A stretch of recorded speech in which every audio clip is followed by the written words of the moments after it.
বাংলাদেশের সরকারি চাকরিজীবীদের জন্য এই মাত্র এসেছে অত্যন্ত গুরুত্বপূর্ণ এবং বহুল প্রতীক্ষিত একটি খবর। প্রিয় সরকারি চাকরিজীবী ভাই ও বোনেরা, আজকের সকালের আপডেট নিউজে আপনাদের স্বাগতম। যারা আমাদের চ্যানেলে নতুন তারা এখনই চ্যানেলটি সাবস্ক্রাইব করুন, আর হ্যাঁ, অবশ্যই কমেন্ট করে জানাবেন আপনারা কে কোন জেলা থেকে আমাদের ভিডিওটি দেখছেন। তবে চলুন কথা না বাড়িয়ে আজকের সর্বশেষ সংবাদটি জেনে নিন। নবম জাতীয় পে স্কেলের গ্রেড কাঠামো নিয়ে পে কমিশনের অভ্যন্তরীণ সূত্র থেকে যে তথ্য পাওয়া গেছে তার রীতিমতো চমকে দেওয়ার মতো এবং একই সঙ্গে চাকরিজীবীদের জন্য বিশাল আশার আলো। দীর্ঘ 11 বছর ধরে যে গ্রেড কাঠামো এবং বেতন বৃদ্ধি নিয়ে সারা দেশে নানান জল্পনা-কল্পনা, আলোচনা এবং সমালোচনা চলছিল, আজ সেই দীর্ঘ প্রতীক্ষার পর্দা উন্মোচিত হতে চলেছে। পে কমিশনের একটি অত্যন্ত বিশ্বস্ত সূত্র নিশ্চিত করেছে যে নবম জাতীয় পে স্কেলে গ্রেড কাঠামোতে এমন কিছু আমূল পরিবর্তন আসতে পারে যা বাংলাদেশের সরকারি বেতন ব্যবস্থার ইতিহাসে এর আগে কখনো দেখা যায়নি। আজকের এই জরুরি ও বিশদ প্রতিবেদনে আমরা সরাসরি সেই তথ্যগুলো আপনাদের সামনে তুলে ধরছি, যাতে প্রতিটি স্তরের কর্মচারী তাদের ভবিষ্যৎ নিয়ে একটি পরিষ্কার ধারণা পেতে পারেন।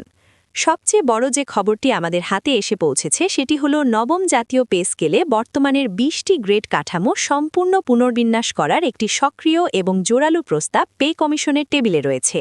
বাংলাদেশ স্বাধীন হওয়ার পর থেকে এখন পর্যন্ত প্রায় প্রতিটি পে স্কেলে 20টি গ্রেড বজায় রাখা হয়েছে, কিন্তু এবার প্রথমবারের মতো এই সংখ্যা পরিবর্তনের বিষয়টি সর্বোচ্চ গুরুত্বের সঙ্গে আলোচিত হচ্ছে।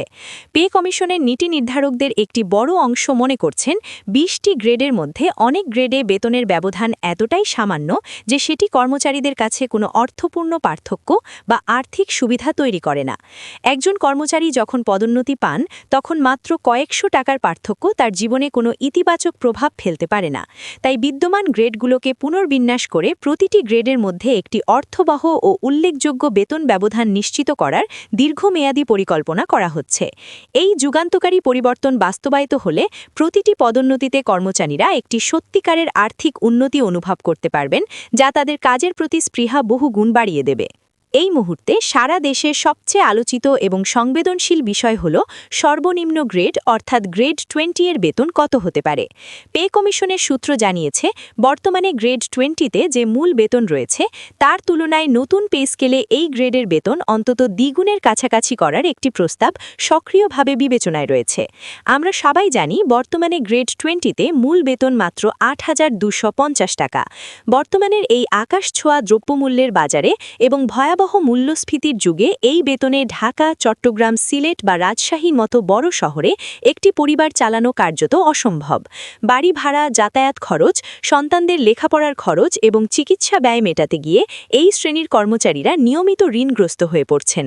পে কমিশন এই নির্মম বাস্তবতাটিকে তাদের সুপারিশমালার একেবারে কেন্দ্রে রেখেছে এবং নিম্নতম বেতন এমন একটি সম্মানজনক পর্যায়ে নিয়ে যাওয়ার কথা ভাবছে, যা দিয়ে একজন কর্মচারী অন্তত তার পরিবারের মৌলিক চাহিদাগুলো সুন্দরভাবে মেটাতে পারবেন। এই প্রস্তাব বাস্তবায়িত হলে সর্বনিম্ন বেতন 16 থেকে 20,000 টাকার মধ্যে নির্ধারিত হওয়ার প্রবল সম্ভাবনা রয়েছে।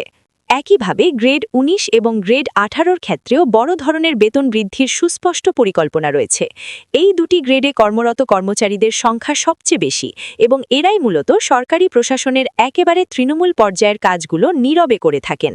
দফতরি, পিয়ন, ড্রাইভার, আয়া, নিরাপত্তা কর্মী থেকে শুরু করে বিভিন্ন অফিস সহায়ক পদে কর্মরত এই বিশাল জনগোষ্ঠীর বেতন বাড়ানো শুধু তাদের ব্যক্তিগত জীবনের জন্যই নয়, পুরো রাষ্ট্রীয় ও প্রশাসনিক ব্যবস্থার কার্যকারিতার জন্য অত্যন্ত জরুরি। পে কমিশনের তথ্য বলছে এই গ্রেডগুলোতে বেতন বৃদ্ধির হার হবে সবচেয়ে বেশি এবং শতকরা হিসাবে উচ্চ গ্রেডের তুলনায় নিম্ন গ্রেডে বেতন অনেক বেশি হারে বাড়বে। এর ফলে সমাজে যে চরম আয় বৈষম্য রয়েছে তা সরকারি পর্যায় থেকে অনেকটাই কমিয়ে আনা সম্ভব হবে। গ্রেড 16 থেকে গ্রেড 11 পর্যন্ত যে মধ্যম শ্রেণীর কর্মচারীরা রয়েছেন তারাও এবারের পে স্কেলে অভাবনীয় এবং উল্লেখযোগ্য সুবিধা পেতে যাচ্ছেন। এই শ্রেণীর কর্মচারীরা তাদের শিক্ষাগত যোগ্যতা, মেধা এবং প্রতিদিনের দায়িত্বের তুলনায় বর্তমানে যে বেতন পান সেটি মোটেই সঙ্গতিপূর্ণ নয়। একজন স্নাতক বা স্নাতকোত্তর পাশ মেধাবী কর্মচারী যদি মাসে 12 থেকে 15,000 টাকা মূল বেতন পান, তাহলে তার পরিবার নিয়ে সমাজে সম্মানজনক জীবনযাপন করা কোনোভাবেই সম্ভব নয়। এই নির্মম বাস্তবতা বদলে দেওয়াই নতুন পে স্কেলের অন্যতম প্রধান লক্ষ্য হিসাবে নির্ধারণ করা হয়েছে। এই গ্রেডের কর্মচারীদের জন্য সিলেকশন গ্রেড এবং টাইম স্কেলের সুবিধা ফিরিয়ে আনার ব্যাপারেও ইতিবাচক আলোচনা চলছে। এখন আসা যাক প্রশাসনের অত্যন্ত গুরুত্বপূর্ণ একটি প্রশ্নে। গ্রেড 9 থেকে গ্রেড 6 অর্থাৎ প্রথম শ্রেণীর অধিকর্তারা এই নতুন পে স্কেলে কী পাবেন? এই গ্রেডগুলোতে বিসিএস ক্যাডার কর্মকর্তারা প্রবেশ করেন এবং এরাই মূলত সরকারের নীতি বাস্তবায়নের সরাসরি দায়িত্বে থাকেন। অ্যাসিস্ট্যান্ট সচিব থেকে শুরু করে উপজেলা নির্বাহী অফিসার, অ্যাসিস্ট্যান্ট পুলিশ সুপার, সরকারি হাসপাতালের চিকিৎসক, বিভিন্ন প্রকৌশল দপ্তরের ইঞ্জিনিয়ার সহ প্রায় সকল ক্যাডার সার্ভিসের কর্মকর্তারা এই গ্রেড পরিসরের মধ্যে পড়েন। পে কমিশনের সূত্র জানিয়েছে এই গ্রেডগুলোতেও বেতন বৃদ্ধির হার হবে উল্লেখযোগ্য, তবে নিম্ন গ্রেডের তুলনায় শতকরা হার কিছুটা কম থাকবে। এর প্রধান কারণ হল নিম্ন গ্রেডের কর্মচারীদের বেতন বৈষম্য কমিয়ে আনাই এবারের পে স্কেলের মূল দর্শন এবং উদ্দেশ্য। তা সত্ত্বেও এই স্তরের অধিকর্তাদের এমন একটি বেতন কাঠামো প্রস্তাব করা হচ্ছে যাতে তারা দুর্নীতিমুক্ত থেকে স্বাধীনভাবে এবং স্বচ্ছতার সাথে রাষ্ট্রের সেবা করতে পারেন। গ্রেড 5 থেকে গ্রেড 1 অর্থাৎ উপসচিব থেকে শুরু করে সরকারের সর্বোচ্চ পর্যায়ের সিনিয়র সচিব পর্যন্ত ঊর্ধ্বতন অধিকর্তাদের ক্ষেত্রে যে তথ্য পাওয়া যাচ্ছে সেটিও কোনো অংশে কম গুরুত্বপূর্ণ নয়।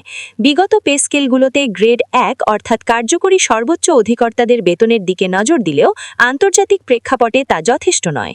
এই গ্রেডগুলোতে বর্তমানে যে বেতন কাঠামো রয়েছে সেখানে একজন পূর্ণাঙ্গ সচিবের মূল বেতন ৭৮,০০০ টাকা এবং একজন সিনিয়র সচিবের ৮২,০০০ টাকা মাত্র। এই পরিমাণ আন্তর্জাতিক মানদণ্ডে বা এমনকি আমাদের পার্শ্ববর্তী আঞ্চলিক মানদণ্ডেও অত্যন্ত কম। ভারত, পাকিস্তান বা শ্রীলঙ্কার সমপর্যায়ের আমালারা যে বিপুল বেতন ও অন্যান্য সুবিধা পান তার তুলনায় বাংলাদেশের ঊর্ধ্বতন অধিকর্তাদের বেতন অনেকটাই পিছিয়ে আছে। কর্পোরেট খাতের উচ্চ পদস্থ কর্মকর্তাদের সাথে তুলনা করলেও এই বৈষম্য স্পষ্ট হয়ে ওঠে। এই পরিস্থিতি পরিবর্তন করতে এবং প্রশাসনে মেধাবীদের ধরে রাখতে উচ্চ গ্রেডেও সম্মানজনক বেতন বৃদ্ধির প্রস্তাব রয়েছে, তবে আনুপাতিক হারে সেটি নিম্ন গ্রেডের তুলনায় কম হবে যাতে রাষ্ট্রের বাজেটের ভারসাম্য বজায় থাকে।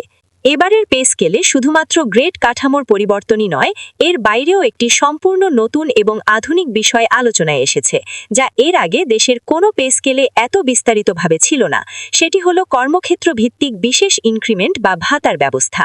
অর্থাৎ যে সকল সরকারি কর্মচারী প্রত্যন্ত অঞ্চলে, দুর্গম পাহাড়ি এলাকায়, দ্বীপাঞ্চলে বা হাওড়-বাওড় অঞ্চলে কর্মরত থাকবেন তাকে বিশেষ ভৌগোলিক ভাতা বা হার্ডশিপ অ্যালাউন্স দেওয়ার একটি শক্ত সুপারিশ পে কমিশনের কাছে রয়েছে। এই আধুনিক ব্যবস্থা চালু হলে প্রত্যন্ত অঞ্চলে দক্ষ কর্মচারী পাঠানো অনেক সহজ হবে এবং কেউ আর শহরে বা রাজধানীতে পোস্টিংয়ের জন্য অযথা তদবির করবেন না। এটি প্রশাসনিক দক্ষতা ও বিকেন্দ্রীকরণের জন্য একটি যুগান্তকারী পদক্ষেপ হবে বলে বিশেষজ্ঞরা দৃঢ়ভাবে মনে করছেন। একইভাবে সরকারি দপ্তরে কর্মরত টেকনিক্যাল ক্যাডারের কর্মকর্তাদের জন্য একটি বিশেষ টেকনিক্যাল পে বা কারিগরি ভাতার ব্যবস্থার কথা অত্যন্ত গুরুত্বের সাথে আলোচনায় রয়েছে। বর্তমানে একজন সরকারি ইঞ্জিনিয়ার, স্থপতি, আইটি বিশেষজ্ঞ বা চিকিৎসক তার সমপর্যায়ের সাধারণ প্রশাসন ক্যাডার কর্মকর্তার মতোই একই স্কেলে বেতন পান, কিন্তু বেসরকারি খাতে একজন অভিজ্ঞ ইঞ্জিনিয়ার বা চিকিৎসকের বেতন সরকারি বেতনের তুলনায় কয়েক গুণ বেশি হয়ে থাকে। এই বিশাল আর্থিক পার্থক্যের কারণে অনেক মেধাবী তরুণ চিকিৎসক ও প্রকৌশলী সরকারি চাকরি ছেড়ে বেসরকারি খাতে বা বিদেশে পাড়ি জমান। একে আমরা ব্রেইন ড্রেন বলে থাকি। নবম পে স্কেলে এই জাতীয় টেকনিক্যাল পদগুলোর জন্য আলাদা বেতন কাঠামো বা অতিরিক্ত বিশেষ ভাতার ব্যবস্থা রাখা হলে এই জাতীয় মেধা পাচার সমস্যার একটি স্থায়ী সমাধান হতে পারে। গ্রেড কাঠামোর সঙ্গে সরাসরি সম্পর্কিত আরেকটি অত্যন্ত গুরুত্বপূর্ণ বিষয় হল বার্ষিক ইনক্রিমেন্টের হার। বর্তমানে সরকারি চাকরিতে বার্ষিক ইনক্রিমেন্টের হার মূল বেতনের ৫% হিসাবে নির্ধারিত রয়েছে। এই হারটি গত কয়েক বছরের ক্রমবর্ধমান মূল্যস্ফীতি এবং দ্রব্যমূল্যের ঊর্ধ্বগতির তুলনায় একেবারেই অপ্রতুল। পে কমিশনের গভীর আলোচনায় এই হার বাড়িয়ে ৭ থেকে ৮% নিয়ে যাওয়ার একটি বাস্তবসম্মত প্রস্তাব রয়েছে। যদি এটি চূড়ান্তভাবে বাস্তবায়িত হয় তাহলে একজন কর্মচারীর বেতন প্রতি বছর অনেক বেশি হারে বাড়বে এবং দীর্ঘমেয়াদে তার আর্থিক নিরাপত্তা অনেক বেশি সুদৃঢ় হবে। একই সঙ্গে একটি নির্দিষ্ট বছর পর পর অর্থাৎ ৫ বা ১০ বছর পর বিশেষ ইনক্রিমেন্টের ব্যবস্থা রাখার কথাও গভীরভাবে ভাবা হচ্ছে, যাতে দীর্ঘ সময় ধরে পদোন্নতি না পেয়ে একই পদে কর্মরত কর্মচারীরাও আর্থিকভাবে পুরস্কৃত হন এবং তাদের কাজের প্রতি অনীহা তৈরি না হয়। ভিডিওটি খুবই জরুরি, তাই সবার সাথে ভিডিওটি শেয়ার করতে ভুলবেন না।